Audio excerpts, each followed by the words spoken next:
Hello, everybody. This is Sinister's call. Welcome back. Yeah, Elevation, do you want to do your intro? Yo, what's going on out there, universe? It's your boy,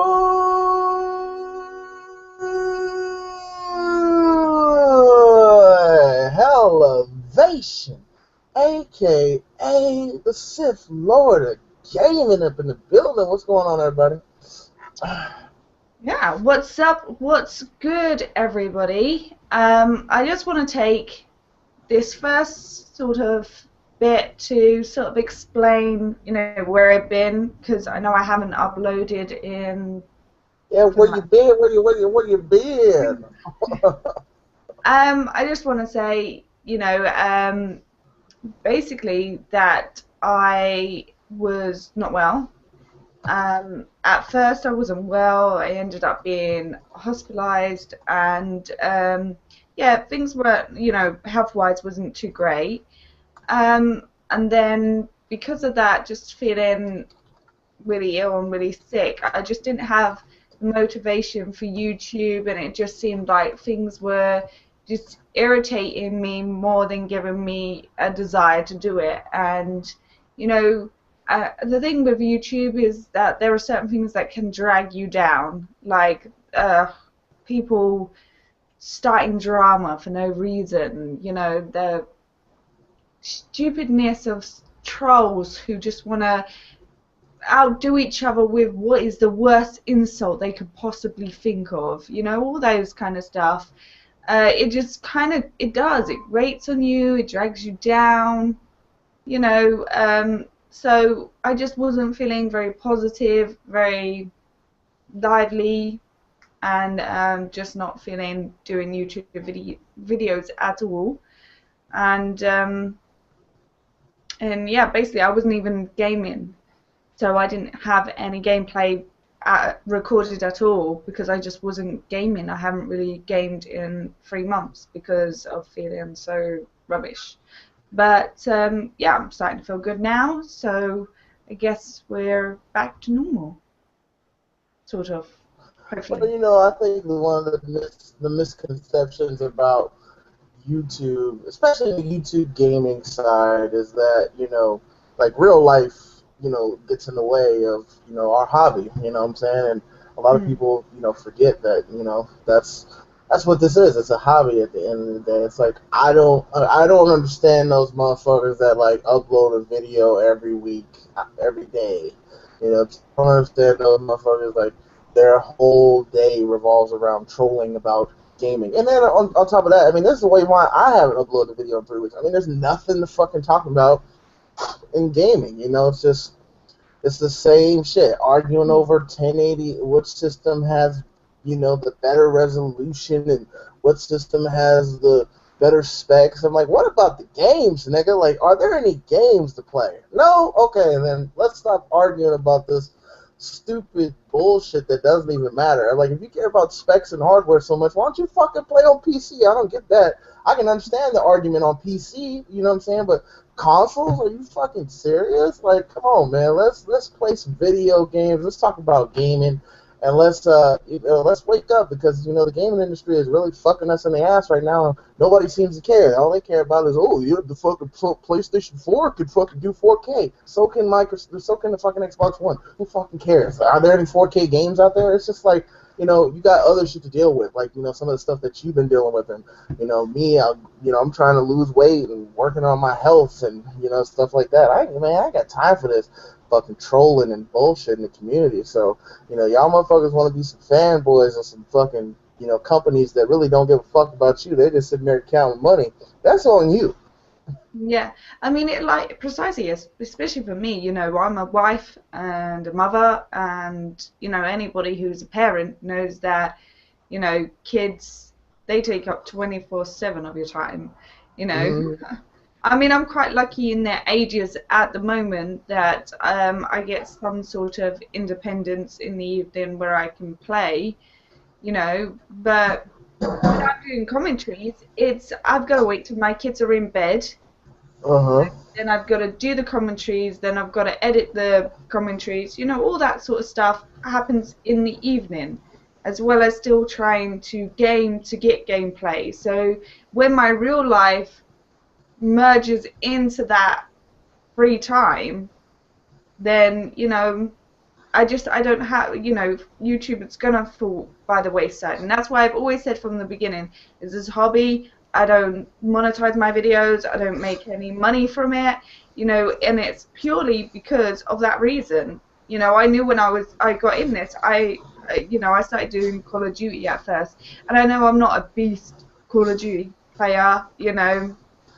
I Mm-hmm. wasn't getting dogs all the time. Every time I played, Black Ops 2, I was getting dogs and Moabs, and well, I didn't really play Ghost enough to attempt to get Chem Strike because I only played it for the first one.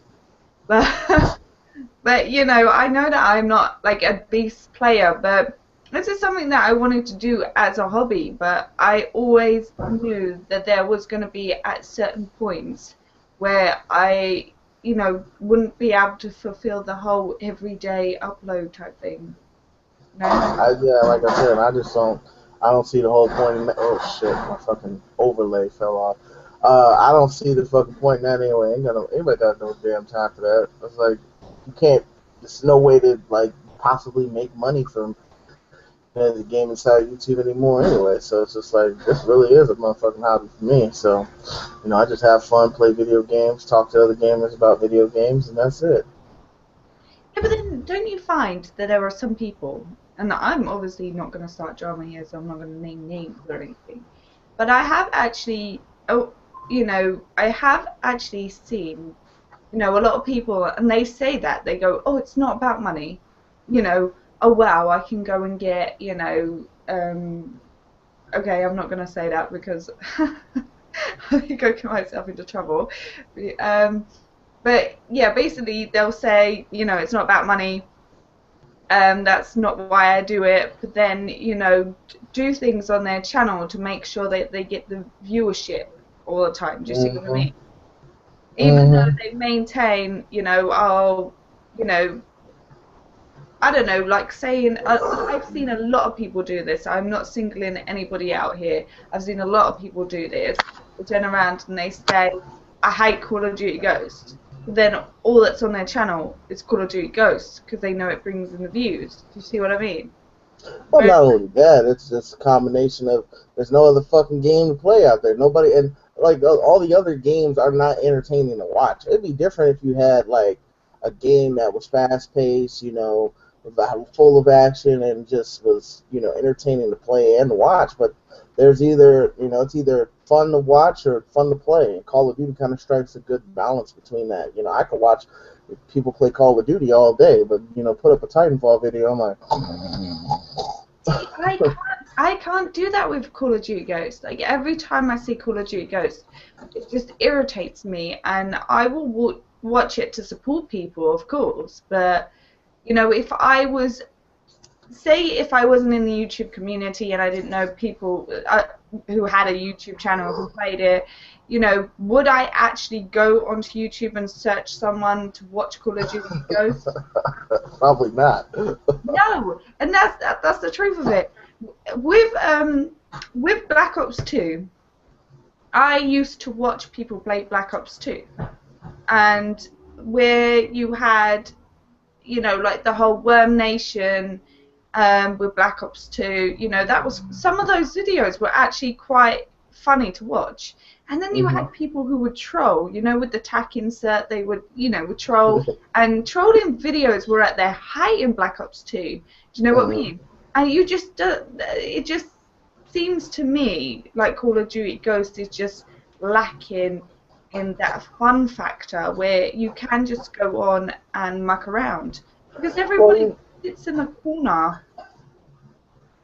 oh, it's a, me and Paul, we talk about this all the time, Captain Paul. Shout out to Captain Paul.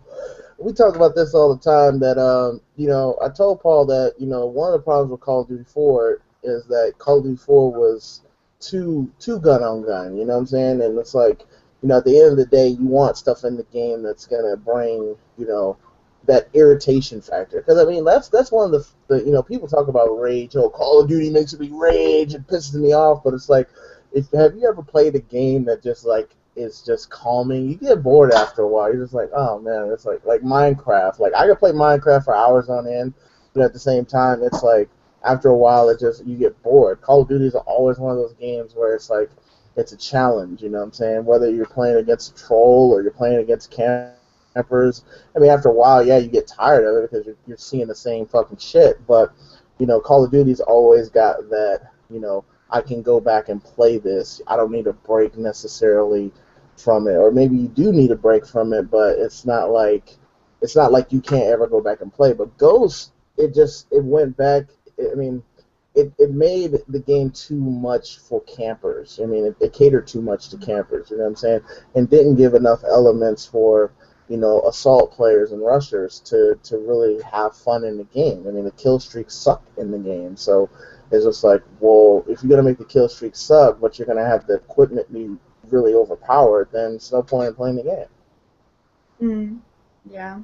The thing is, as well, what I find with, Call of Duty is that there have been a lot of people who have different opinions of how, the developers could make Call of Duty better. Take this out of the game and the game will be better. Take this out of the game, and so you got those people who actually, like with me, when I play Call of Duty, I quite like killing and working up to a kill streak.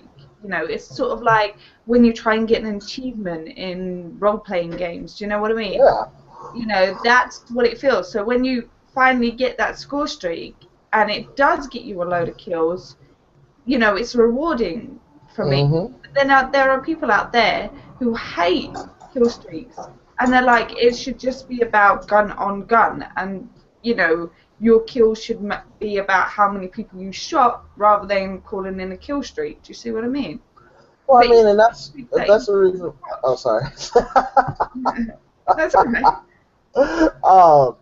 um, but no, you just make a great point. I mean, that's the reason why I argue with Paul all the time. I mean, me and Paul, because we're developing our own game, and we sit here and we argue all the time about what's the best Call of Duty. He says Modern Warfare 2. I say Black Ops because Black Ops to me was the combination of all of that. It had gun on gun for all the battlefield type players. It had the kill streaks that were simple, easy, and at the same time they did a lot of damage. And then it had something for the campers too, with the ghillie suits and the fucking Ninja Pro, and then it had the pro perks for like players like you and me who like to have something to play for inside the game. It had like a nice little mesh of everything in the game, and it's just like seems like every game has taken slowly but surely taken away from the pinnacle of Call of Duty to me, which is Black Ops, and tried to do too much. I think Black Ops 2 was close to getting back to what that was, but it just went too MLG. Yeah, I agree with you actually. In all the Call of Duties, I'd say from Modern Warfare 2 up, because I didn't really play World at War, I would have to say Black Ops has been my favourite. And I remember my brother-in-law, he's a huge COD. Like, he literally spends every day playing Call of Duty. He's one of those from the moment he wakes up to the moment he goes to sleep. Yes, he's a bum. I didn't marry him. It was my sister's choice. There you go.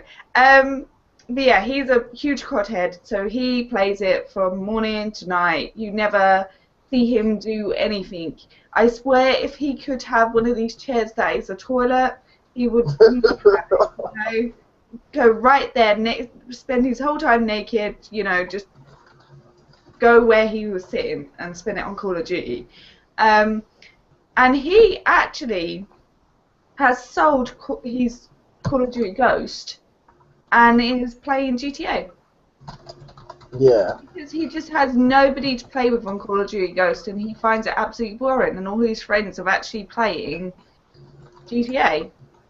And and he was this guy, I swear, who had an orgasm when Black Ops came out.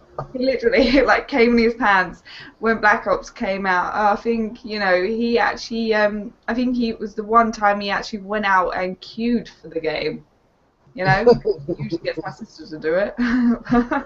Well, okay, so since we kind of segue over to Call of Duty and how much of an impact it has, what do you think about the new Black? I mean, I said new Black Ops failed. What do you think of the new Call of Duty game from Sledgehammer? I'll tell my opinions after you tell yours. What do you think? How do you think the game's gonna do? Do you think Sledgehammer is gonna be that company that can bring the game back from being a zombie, or do you think that it's just gonna be more of the same?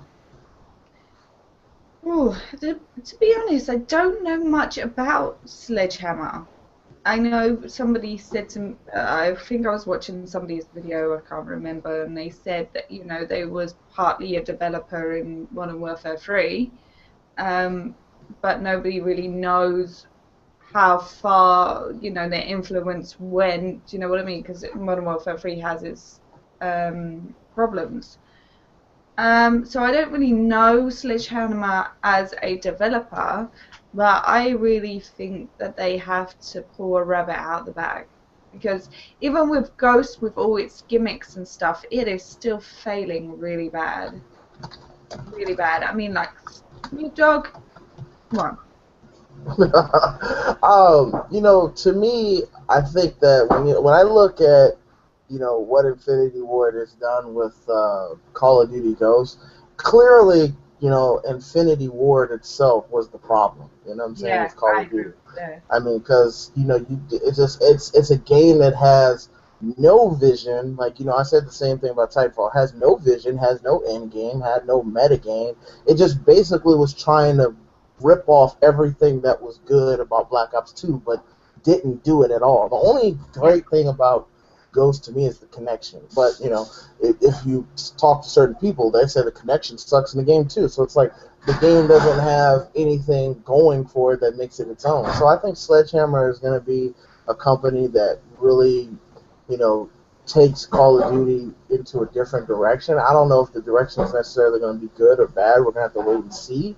But them being a part of the Modern Warfare 3 game development doesn't bode well for them. But when you look at Call of Duty Ghosts, it's like, maybe it wasn't Sledgehammer's fault after all. So I think whatever they're gonna call the game, Modern Warfare 4, whatever the fuck, I think it's gonna be decent. I think it'll be better than Ghost, but I don't see it being better than Black Ops 2.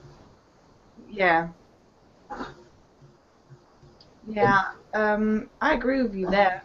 I just want to say hello to Lady Diamond. Hey, Lady Diamond. And if I thought she would jump on a webcam, I would invite her to join us. hmm Yeah, we're gonna have to get her. We're gonna have to break her out of her shell a little bit, get her on some podcasts and shit. Yeah. I mean, Everybody, oh, go ahead. Sorry. yeah, I was just gonna say, like, I totally agree with you with Infinity Ward was definitely the issue. I've not, I know some people actually like Infinity Ward, you know what I mean? And that's the problem with Call of Duty. I think what's killing Call of Duty is too many cooks spoil a broth, you know? There are too many people, especially YouTubers, who play Call of Duty and have their own opinions of what makes Call of Duty great. So there's all these minds, so to speak, who have their opinions of what Call of Duty should be, and then I think these developers are like, oh well, should we listen? Shouldn't we listen? Do you know what I mean? I don't think it's information overload. Honestly, I think it's more of the fact that Call of Duty has so many iterations, and everybody came in at a different game. Like me, I came in at Black Ops, so of course, I'm going to be a Black Ops fanboy. I don't know when you came into Call of Duty, but I'm sure whatever Call of Duty you came in at, that's probably your favorite game. So it's like you have all these different generations of Call of Duty players that came in at different games, and they're like, well, the game should be more like this game, or the game should be more like that game. So that's where the problem lies, and I think that in order to kill Call of Duty, you got to take whatever game that you really loved, augment it and then put your vision on it. And I think Titanfall, the reason why Titanfall didn't wasn't successful is because like I said, you can't be a game that serves two masters. You know what I'm saying? Or you can't be a person that you can't be anybody that serves two masters. You know what I'm saying? You got to have one agenda with your game. You can't be like, oh well, we're gonna have the fucking ground troops for the Call of Duty players, and then we're gonna have the fucking mechs to put our spin on it. No, that's not gonna work. So, I think there needs to be a developer like myself that's gonna go directly at Call of Duty and take things because I have an extensive first-person shooter background. It's not just Call of Duty for me; it's Counter-Strike and Half-Life and a bunch of other games that I've played, and just kind of incorporate all of that into a game that's fun, fast-paced, entertaining, gives players something to continually keep playing for, and gives the players a reason to come back. Because of course, you're gonna get bored after a game, no matter how long you play it. I'd say most games have a 4 or 5 month attention span, lifespan, and I mean, and that's even on the greatest of games. I mean, Red Dead Redemption, after 4 or 5 months, people were done playing online, but they keep coming back because they will put new things in there that made players come back, whether it was DLC, zombies, new guns, outfits, camos, stuff like that. That's what makes players come back to games. So you have to make those things that make players want to come back to games. I mean, shit, building a tournament or a launch tournament around the game. I haven't seen any game do that. So it's like, why are these developers thinking outside the box instead of putting themselves inside of the box? But the thing is that I think the whole Call of Duty franchise really needs to follow with Treyarch. I mean, I know some people don't like it, but ultimately the 3 games in one that Treyarch does actually is very good, because if you are, the thing is with the storyline single player campaign, you do it once, you generally don't do it again. And that's when you first get the game. So when you're tired of the multiplayer and the bullshit campers and everything, or snipers or whatever that's irritating you and making you rage, now with Ghost you go on to a different game. With Treyarch it was like, oh okay, I'll go play zombies for a while. Do you know what I mean? Yeah. During the course of the year you could go like this, multiplayer Yeah. zombies, and you tend to play more of which you like more. Do you know what I mean? Some people Mhm. just purely like zombies more than they like the multiplayer, but you had that option and you're still in the same game. Do you know what I mean? Yeah. So I think in actual fact the whole Call of Duty franchise need to jump on board in that idea with Treyarch, because to me, a Treyarch game is worth the money. Do you see what I mean? Because you're getting Well, yeah. 3 games in one. Well, I mean, fucking Infinity War tried to do that too with the whole fucking aliens bullshit, but that didn't Yeah, work. You know what I'm saying? It's the problem is Miss Lady Diamond. She just made a great comment down in the comments. And I said this to Paul. I was like, all the studios need to come back together. They need to bring, because people keep saying it's West and Zampella that made Call of Duty 4 great. It's not just them. It was the original team of not Sledgehammer, Infinity Ward that was, a part of that game that made the game great. So get all of those people back together, sit down at a table and, take everything from each game that worked. And it's not rocket science, you know what I'm saying? Everybody can agree on certain things that made each game great. So take those things, put it into a game, and make a spinoff. Or, they can do what I've been suggesting for a long time, make an anniversary edition with all the Call of Duties in one game. You know what I'm yeah. saying? Make it for like the next generation consoles, whether it's PS4 or Xbox One, and have it so everybody can play all in one game, and the maps rotate from different games. That would be the shit to me. Yeah, that sounds actually quite good.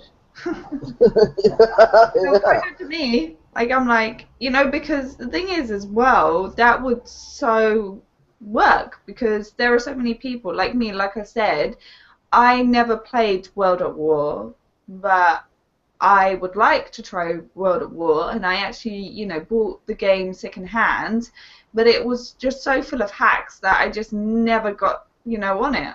You know what I mean? And it's the same with Modern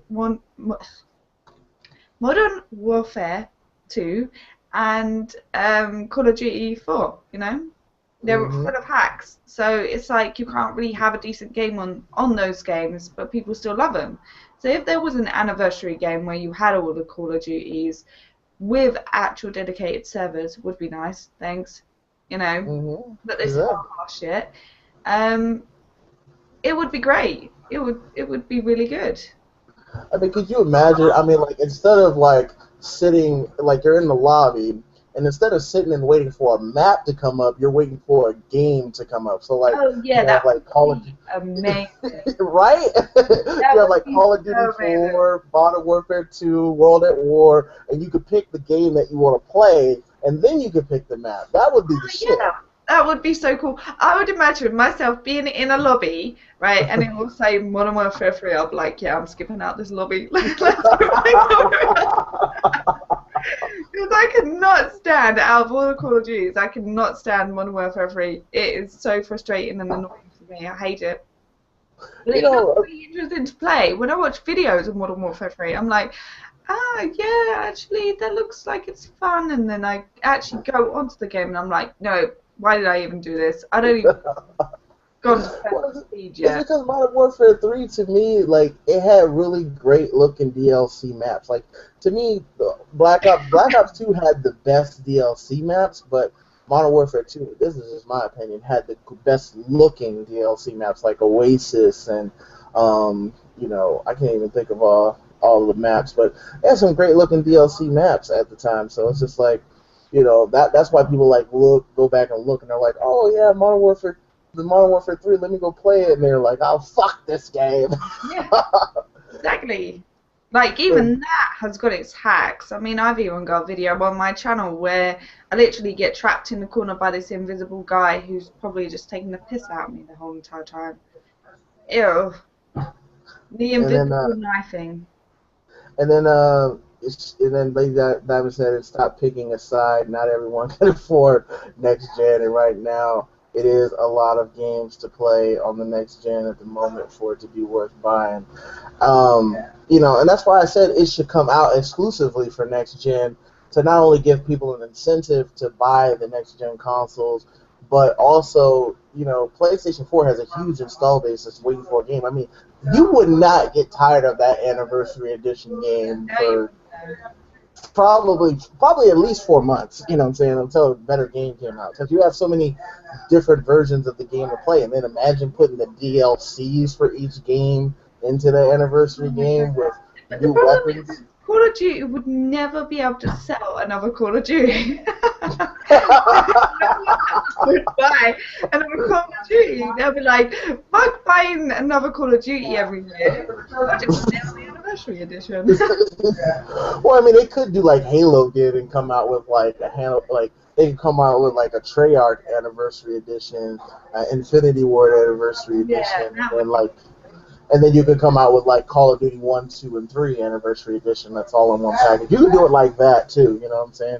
And it'd be a great way to revive the old franchises, put them in HD, and to get rid of hackers because they're on a new console. You can't hack a new console. You know what I'm saying? At least not yet. Yeah. Yeah, I agree with you, Lady Diamond. I've seen your videos and you make me want to play Modern Warfare 3, and then I put it in my PS3 and then rage.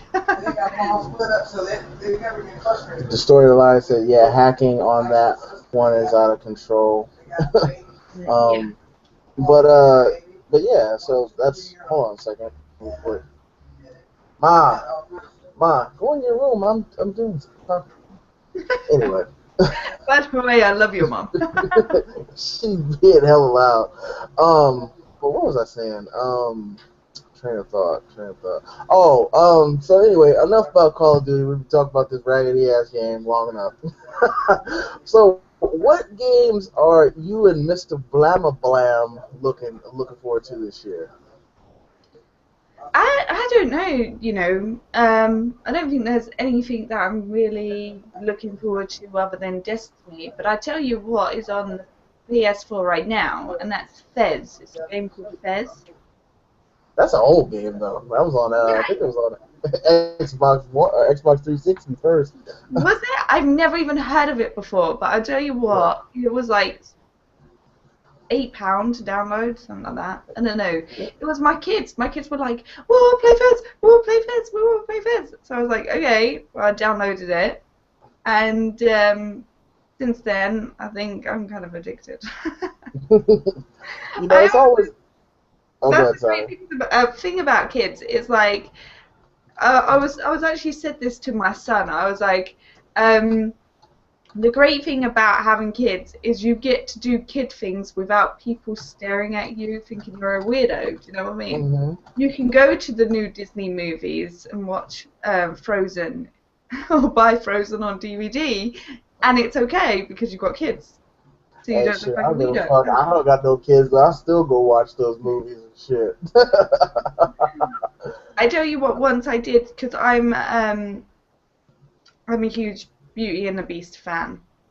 Hmm. It's like my favorite Disney, movie, and she's my Mine favorite is Aladdin. princess. And I think she's actually the reason why she's my favorite Disney princess because I think she's really inspiring. Do you know what I mean? She didn't Hmm. aspire to find Prince Charming. That wasn't what she wanted. But it was like, it was like a thirst for knowledge. Of course, she wanted to find love. Loads of people want to find love. Yeah. But, it wasn't to be that, oh, Prince Charming, the guy with the locks that come along. You know what I mean? The fact that she turned around, she was looking for something deeper and something more. And, Hmm. I grew up in um in a place where like everybody knew your business. Do you know what I mean? Hmm. So everybody knew you, everybody knew your business, and it was like they all just clucked around where this husband is sleeping with so and so's wife. Do you know what I mean? And they were surrounded by single mums who would like literally are sleeping with each other's husbands. Do you know what I mean? Yeah. So like I really related to Belle because that's what I wanted more for my life. I wanted love, but I wanted far more than just growing up, having kids young, getting married, all that sort of stuff. Um, so and then when I actually found love, do you know what I mean? Like the same with Belle, it's like she realizes that's in actual fact what she wants. Do you see what Hmm. I mean? When I fell Yeah. in love, it was suddenly that whole, being a mum, and it has been the best thing that I have ever done. It's fulfilled a huge hole that I had and a huge longing that I had, and there is nothing compared to it. Like even job satisfaction, when you're at work and you do something or you learn something new or whatever, nothing can compare to being a parent. When someone turns around and says to you, your kids are so amazing. Do you know what I Hmm. mean? It's anyway. They're an extension I'm of you. babbling on about being a parent rather than gaming. Well, hey, shit. Nobody's. We got you got no rules on this show. I mean, I always liked Aladdin because number one, Aladdin federlined Jasmine. You know what I'm saying? Like she was this stuck up, mean bitch ass princess, and then here comes this thief. And not only did he steal her heart, but he got three wishes and got everything that he wanted. You know what I'm saying? So I always looked at Aladdin as like the super pimp of Disney. So and then Rags to riches story, isn't he, really? exactly It that. doesn't matter where you come from, your status in life, you can always, succeed. Yeah, and I mean, and then at the same time, he was like a hero. He was like a what do they call that? A protagonist antagonist. You know what Yeah, exactly. I'm saying? So Yeah. that's why I always like really loved Aladdin. I mean, Beauty and the Beast is probably second because Belle fell in love with somebody that you normally wouldn't fall in love with. I mean, she fell in love with this fucking monster. You know what I'm saying? And but she found out that there was more to the monster than meets the eye. So, you know, and that was a cool thing about about that story as well. Not just, you know, Belle, her dynamic, but the dynamic of this, you know, this beast that was cursed and locked into this castle, and this crazy bitch. I don't know what she was thinking. You know, walked up into this castle, and he thought he could scare the shit out of her and make her leave, and she was like, "Nigga, I'm not leaving." So. And curiosity as well. That's why she walked into the castle. She had that curiosity. Do you know what I mean? She wanted Mhm. more from life. And, she could have had, in Gaston, which I don't know, that's the perception anyway, that, he was the best in the village. Do you know what I mean? Mhm. She just didn't want to settle for that. She wanted to find something more. And then she ends up finding something more that is deeper than superficial, Mhm. and I think it suits me anyway. So anyway, so we'll go back to gaming because you said that originally that what spurred this topic on. I Yeah. don't know how I flipped in there, but you were saying that you and Bland, there's like no games interesting you this year, and I actually find that interesting because I was talking to, I don't even remember, I think maybe it was you, I can't remember, but I was talking to somebody the other day, and I was saying, you know, I can't remember, you know, a system launch where it's this bare with games. You know what I'm saying? Like, Yeah. you know, and I remember the Dreamcast. The Dreamcast didn't have a lot of games when it very first came out. Neither did the Sega Saturn. You know what I'm saying? They didn't have a lot of games when it came out either. But you know, there was still enough of a influx of games that was coming in to like, you know, make you be like, okay, I'm satisfied with my purchase. Whereas you know, you got PlayStation fanboys that are in denial saying, we have games. I'm like, they're free to play. You know what I'm saying? Or they're indie, you know, $2, you know, 99-cent games that, you know, will only last you a week or two. You know what I'm saying? Xbox fans are like, well, we have a bunch of games in development. Well, how come you don't have any games out right now? So Yeah. it's like, you know, like what is what is the incentive to keep, you know, even interested in gaming right now? You know what I'm saying? I mean, and there's no games even coming out for the older systems, so it's kind of like, you know, everybody's holding on to this hope for E3. Like E3 this year is, I'm like, it's gonna, you know, like you know, really change our perception. I'm like, you know, if you really look at E3 of years past, how many games that you know were announced or shown or revealed at E3 actually came out in the same year, you know, or didn't get delayed or canceled. You know what I'm saying? So it's like, you know, everybody has this high hopes on E3, and I'm like, E3 is traditionally just kind of a, you know, a technology conference more than it is a gaming conference because most of the games don't end up coming out. Yeah, I get that.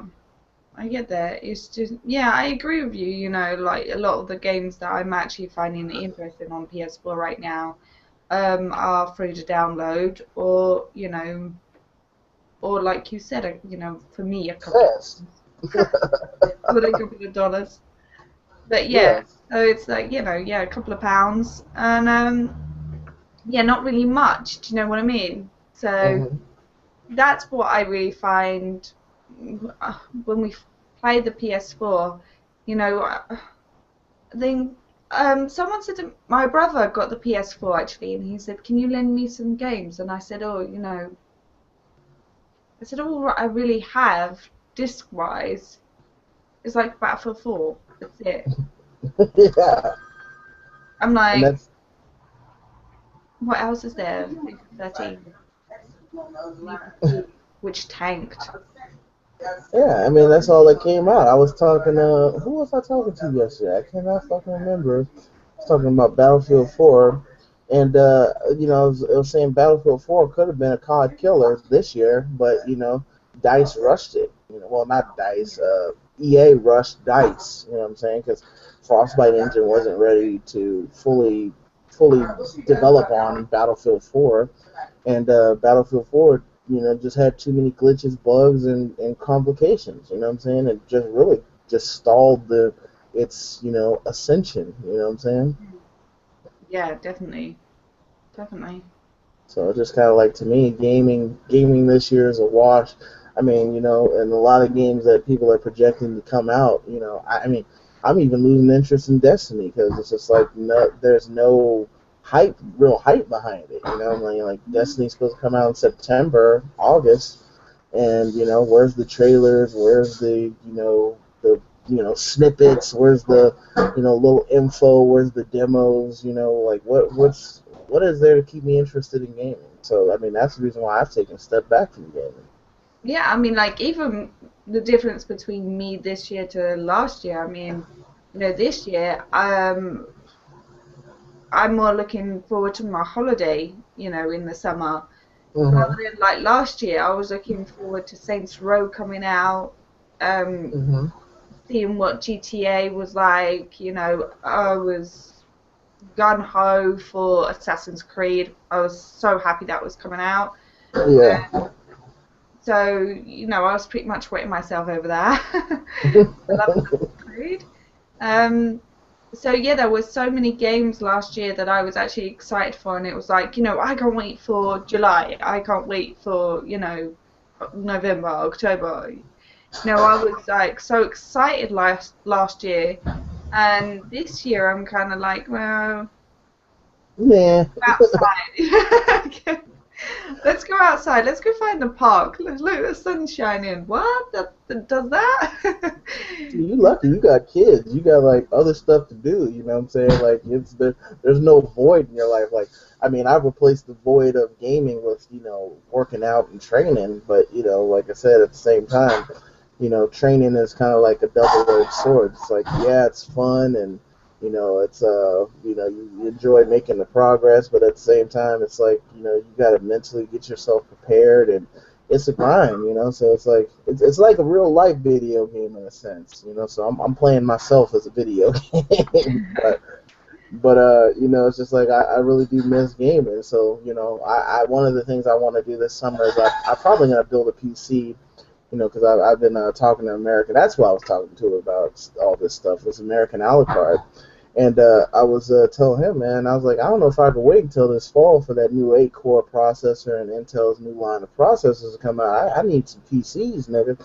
So, I don't know, I haven't decided. Maybe I'll upgrade this one and just wait, or I don't know, but I need to play Star Wars Knights of the Old Republic or something, Wild Star or something. I might even fucking buy that, money sucking game, Elder Scrolls Online, something. I need something to do. But yeah, I think I went back and played Sims Medieval, you know, because it was just something that I could just do while I was like relaxing. I could just play Sims Medieval. Um, and the graphics, oh my God, because that's like 5 years old. Hmm. Yeah, I think about like the graphics. I'm like, compared to graphics nowadays, you want. I was talking to my father-in-law about it actually because he's got a gaming PC, Hmm. and yeah, I mean, I know so many gamers, um, and we were talking about it because I was saying to him like how Sims Medieval graphically is, you go back and you think, oh my God, at the time we thought this was a shit. You know what I mean? And then it's Yeah. like you especially on PC, you see how far graphics really can go on PC. Like, Yeah. he was showing me because he had a decent computer. It was one of those like touchscreen ones where they, that that you don't actually have monitor and tower separate. It's all built in Yeah. It's one. all. Yeah. And so it was quite a decent computer. And he didn't have anything on it because he wanted to play Second Life. He's a huge. That's what he does. He's all the time. I don't get it. Each to their own, of course. In his spare time, he wants to go and sit in some cafe and listen to music as a virtual person. And, who's to say it's wrong? But he didn't have anything on this computer. He wouldn't download anything because he wanted all the power, all the RAM, everything to go to Second Life. That's what eventually prompted him to buy this gaming PC was because the graphic cards and everything else just wasn't enough on the normal PC. So he was showing me what the graphics were like on compared to his old computer to the gaming PC, and it's just wow, you know, there's so much detail and stuff.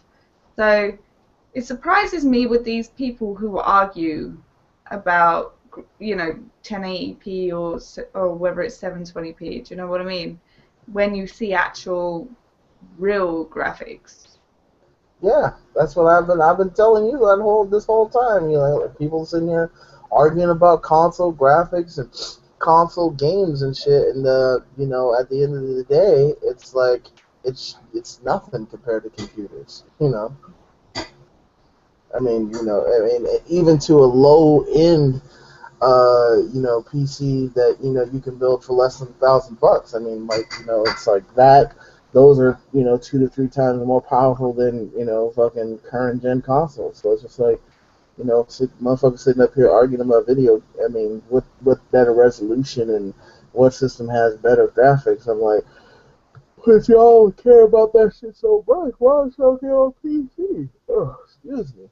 I'm tired. The problem Boys with been. like PC though is a lot of people. That's what I mean. It's a societal thinking, you know what I mean? Even though PC is so much superior to console, people see it as okay to spend maybe 300, £400 on a game console, and they're like, oh, that can sit in, I don't know, my office or my spare wherever, you know, that they game.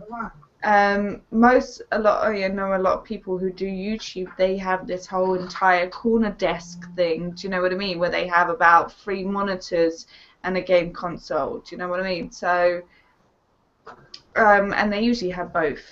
Um, and they so wherever they sort of sit, they go, oh, well, that can go over there. And it's out of the way, and you just sort of pick it up when you want it. But actually thinking in your own head, I've just spent £1,000 on a PC purely for gaming. Well, I It's mean, kind of, there's different frames of mind when it comes to PC. I mean, there's just like with gaming, there's levels of PC players. There's the elitists, which is like me, who are literally spend 3,000, 4,000, even up to 5,000 for a PC, you know, ultimate system setup, you know, that, you know, just not only for gaming but for workflow purposes, you know. And then there's, you know, the casual, everyday, you know, day-to-day family person like you who doesn't necessarily need a powerful PC. They just need a PC that, you know, does everything that their laptop does, but that they can play games on. I mean, and you can. The beautiful thing about PC is you can customize it to your taste. You know what I'm saying? Like if you don't have a lot of room, you know, you can build a micro ATX PC and hook it up to your television. If you got, you know, a small space requirements, you know, they have slim towers or ITX towers. You know, there's all kinds of form factors, and there's something for everybody and every budget with PC. You know, whereas with consoles, you're limited to, you know, what they give you. You know, and oh yeah. it's just like, but at the same time, you know, it's like you have to think about your what type of person are you? Are you the type of person that, you know, wants to tinker with stuff, you know, because you had a laptop issue yesterday, and you're just like, fuck this. Yeah. So, you know, PC isn't necessarily for everybody. I understand that, but I'm just saying, for those people that sit there and argue about specs and argue about stuff like that, I'm like, well, why don't you play on PC? Oh, it's too hard. I'm just like, no, Yeah. it's just you're too lazy.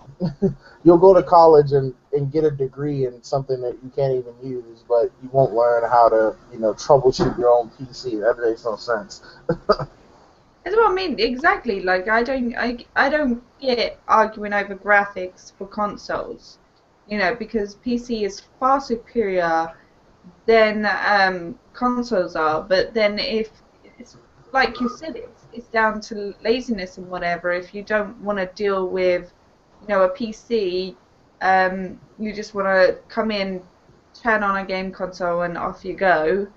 Um, Hmm. you know, then stick to that. But know that console, as much as technology is improving, it is always going to be behind, um, you know, the PC. It always is. Hmm. But you know, in society as well, you know, in your brain, you don't really associate PCs for gaming. Do you know what I mean? It's like Yeah. most people will have like a tablet, and that's what they'll do their little, you know, games. There are little Android or iPhone games on. You know, they'll have their iPhones, you know, that they will do their little thing with, but they wouldn't necessarily go out and buy an iPhone purely to have just games downloaded on it. Do you see what I mean? Well, you got to use that argument in its right context. I mean, because you're spending, let's say you're getting a phone, right? All you really need on a phone is to dial a fucking number and call a motherfucker. Exactly. But you'll spend $800 on an iPhone so you can, use it to play music, use it to, download apps so it's fast, so it does all the things that you want it to do. Same thing for a PC. You know what I'm saying? At the end of the day, you could spend $400 and build you a PC that'll just, you can get on the internet. You might be able to play a couple little games, and it's just a workflow PC. But if you want your PC to do more things, you got to spend more money. So it's the same. It's the same concept with anything, like a car. You know what I'm saying? If you have a family, you know what I'm saying, and you have three or four, you have two kids, but you're thinking about having a third, but you got, a four door like coupe or whatever, or just a smaller car. You might want to get a minivan because you're gonna have more kids. You might want to get a dog. So it's all about the context of the use of it. And that's what people forget about PC. They just think, oh well, I gotta spend $1,500 on a PC. I gotta spend 2,000. But you don't have to do anything. It's all about what do you need it for and how are you gonna use it. Now, I know filmmakers that spend twice as much on PC than a gamer ever could. I mean, a filmmaking PC that you can make movies on and make 4K movies is going to cost you $12,000. You know what I'm saying? So when you look at that in comparison to spending 2-3 thousand on a computer, you're like, why the fuck would I spend $12,000 on a fucking film studio PC? Because you want to be able to render movies in 4K and you want to be able to edit them and do all the things that you need to do. So it just depends on your workflow. Oh yeah, definitely. But in the context of this, right, just talking about gaming and consoles and stuff, because I agree with you. There are some people who have hobbies like golf or something like that and will spend ridiculous money on things like that. But just in the context of like consoles versus PC and societal thinking, think about the audience of, of consoles. It's usually young kids or like teenagers who the parents buy the console, and then it's older people who generally, have settled down in life. Do you know what I mean? I mean, you've got to be a hardcore gamer to actually game through that sort of single period. When you're coming into adult and you're working and stuff and you've got your own money, you tend to go out to the pub or the club or whatever rather than stay at home gaming. It's only if like gaming is really your thing do you stay at home. Um, so it's, usually as you get older, and I know as a parent where if I was to spend £800, I would rather have it do this, that, and the other. Do you know what I mean? Do all the sing and Hmm. dance rather than Yeah. just be one single thing. Do you see what I mean? I mean, and So that's the. graphically and everything, you do need a gaming PC. Hmm. And if you want it to do everything and be the same equivalent in quality as a gaming PC, then you need to spend the money on it. Yeah, I mean, but at the same time, like I disagree with the demographic. I think the demographic for gaming has changed significantly in our society because parents don't spend money on video games like they used to. Like back when I was younger and stuff, when things were still more affordable. Like my mom and shit and my grandma and them, they would buy us video game systems. They would buy us Nintendo 64. But like nowadays the demographic for gaming is like between 16 to 24. You know what I'm saying? And when you look at, people that are in GameStop, I rarely see children in GameStop. I rarely see, children, and even in the gaming section, and like, I don't know what they have in the UK, but like Walmart and Target and stuff like that. I think the demographic for gaming has changed significantly, not only because there's more mature games, but you know, uh, parents are more spendthrifty with their money. I mean, even with you and your PS4 purchase, I mean, you and Blam, I remember you guys were kind of really sitting down talking about it. You're like, yeah, I want to buy it, but do I want to invest all this money in it at this time when there's really no games?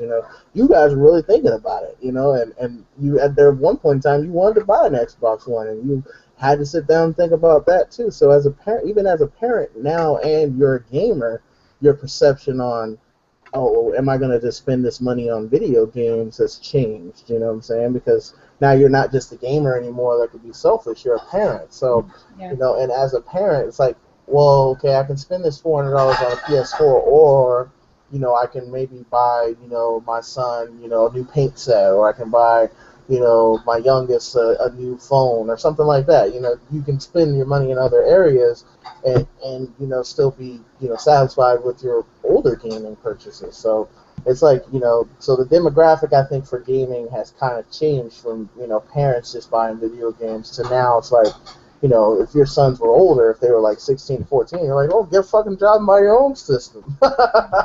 I think, to be honest, the reason with kids things have changed so much is not just because of financially it's more expensive, but from especially when I was younger, um, social networking has taken over. So more kids Yeah. want mobile phones and tablets than they, to do the whole Skype, Facebook, Twitter, whatever, Instagram. I mean, my nieces and nephews have Instagram. Now tell me, what does a child needs with Instagram? Do you know what I mean? Like all the Exactly. time, all I ever see is them doing like these, different negative kind of collages of themselves doing a Yeah. duck face. Do you know what I mean? Because they see teenage girls and whatever, especially my niece. Yeah. Because she absolutely adores my little sister who's 15. Yeah. So, my niece is coming into the teenage girl sort of stage, and she Hmm. looks to my little sister as a huge influence. So Hmm. at the moment, all she wants to do is, take pictures of her doing a duck face and put it on Instagram. That's what I mean. But for me as a parent, like, all that kind of online stuff scares me. Like, I'm constantly, I mother my little sister because, even with Snapchat, there's a app out there that lets you copy and remove what somebody has sent you as a Snapchat, and you have no idea that that's happened because what the app does is keep that Snapchat as unread. You see what I Hmm. mean? So you're able to take that. It's like people who put their pictures of their kids on somewhere like Twitter. They don't realize all someone's got to do is go to your profile picture, right click, save picture. Do you know what I mean? It's right on their PC then. It's different with Facebook because you can have that kind of privacy thing. So you can even, apart from your profile picture, you can pretty much make your photos private. But on Twitter, it's such an open social networking, and a lot of people don't realize this. And so social networking, I think, has taken over gaming because when we were kids, it used to be, oh, sharing your Tamagotchi. How far have you got with your Tamagotchi, or your Hmm. Pogs, or your Pokemon cards? Or what games you were playing, watching each other, split screen and stuff. That was our social networking. That's Yeah. how, in my generation, because I know in older generations it used to be playing in the park and going on your bikes and whatever. Do you know what I Yeah. mean? Or playing with a hoop. Each generation, what happens to help us socialize changes. So in my generation, it was all about the gaming, the pogs, the Pokemon, all those sort of things that had that social element. Now kids are going out and want a phone, um, Yep. and a tablet, and I know people who, have got their 5-year-old mobile phone, or you know, a newborn baby having a tablet. You see what I mean? Yeah. Because, oh, you can play Baby Einstein in it. You know, it has this kind of kids woohoo colors thing. The baby needs that. Do you know what I mean? Yeah. So people's and kids, what kids are into constantly changes. But my kids are huge gamers, so Well, yeah, they get I it from their spend. mama and daddy. Oh yeah, well, I spend Christmas just gone. I spent I think it was like over £200 each for a multi-pack PS Vita, Yeah. because it came with 10 games. Most of those 10 games were demos. Once I actually my kids unwrapped the present and I got it out and everything, I was utterly pissed with Sony. Trust me, because to spend that kind of money and to get what you actually got really, really pissed me off, especially as Nintendo DS is far superior to the PS Vita. Exactly. Is the So, truth. Like, my kids can take their DS and and they can play it away from the Wi-Fi in the car and everything else like that, which DSs and handheld consoles are fantastic for kids in a car on a long journey. My yeah. kids can play their Nintendo DS, but their PS Vita, I need to pay a contract because it needs to be on 3G. Do you know Hmm. what I mean? I'm like, an extra cost. I spent 250 odd quid on this shit, and I've got to then spend £10 a month or whatever for a contract so my kids can play outside of the house. What's the Yeah. point in having a handheld console? Exactly. So that's why I said. I mean, well, not why I said, but I've said the mobile market is taking over. You know what I'm saying? Tablets, laptops, Yeah. netbooks. iPads, all that shit. That shit's taking over, man. And gaming is slowly. I say if gaming doesn't change, and PC doesn't make its move to take over gaming, the gaming will be obsolete. Well, like, why are you going to spend money on a gaming console when you can do the same things on your iPhone or your laptop or whatever your mobile handheld device you have? Shit, the DS. You know what I'm saying? So Wait, that's 50 grand a day, honestly, God, if you could earn 50 grand a day for developing a simple game where you go like this. Do you know what I mean? yeah, That's all you have to do is just sit there and do this on an iPhone and get some bird to go through some pipes. You know what I mean? And you got 50 grand a day for doing that. Why would you spend the time and effort and money in making game consoles, games? Why would you do that?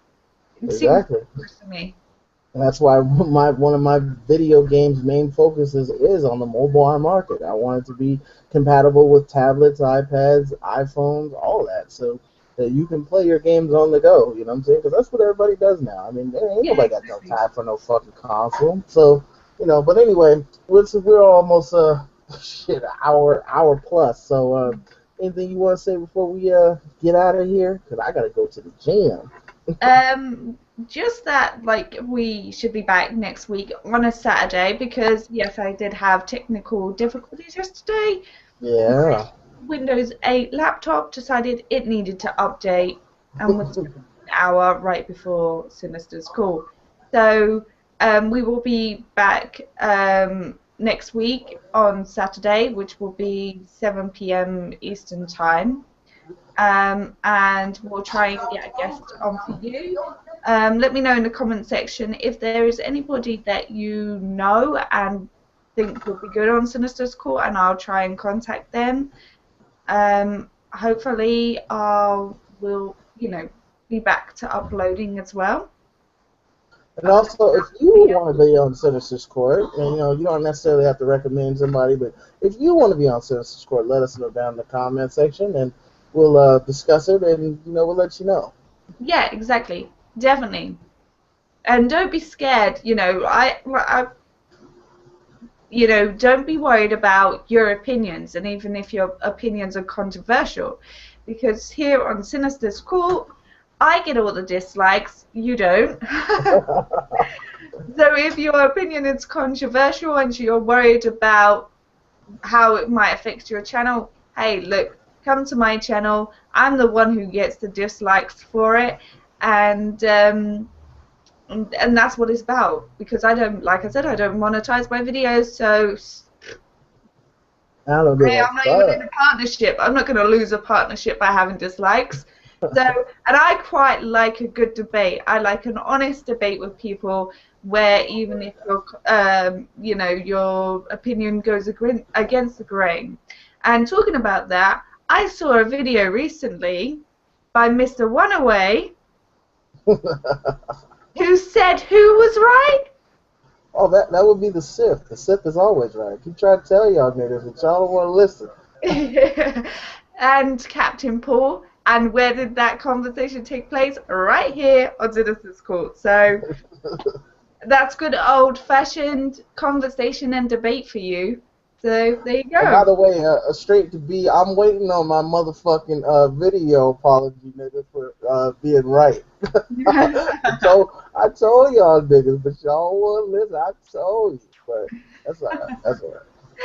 So yes, it's official. Mr. Oneaway has admitted that Titanfall is, yeah, is not what he thought.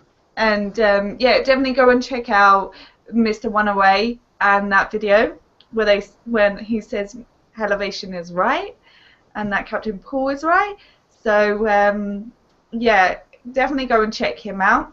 Of course, a little bit of promotion there for you, as I did mention you. So what I might do is I actually might, at this point in the video, I might do an annotation link to his channel so you can go check him out. So that will be easy. And that's it. Yeah, so hopefully I'll get back on a roll into uploading, um, as I haven't got really much spare time right now. But yeah, so hopefully, you know, I'm just getting the bug back to actually getting into conversation and making videos. So you might see a commentary coming your way soon. And definitely, this is something that I enjoy. So if I don't go back to uploading commentaries or anything like that, this will definitely continue because I quite enjoy this because I talk too much. But anyway, y'all, we're out of here. We'll see you in the next Sinister's Court. Court is adjourned. Be good, or be good at it, bitches. And we'll see you on the next one. Right, now I need to, yeah, okay, bye.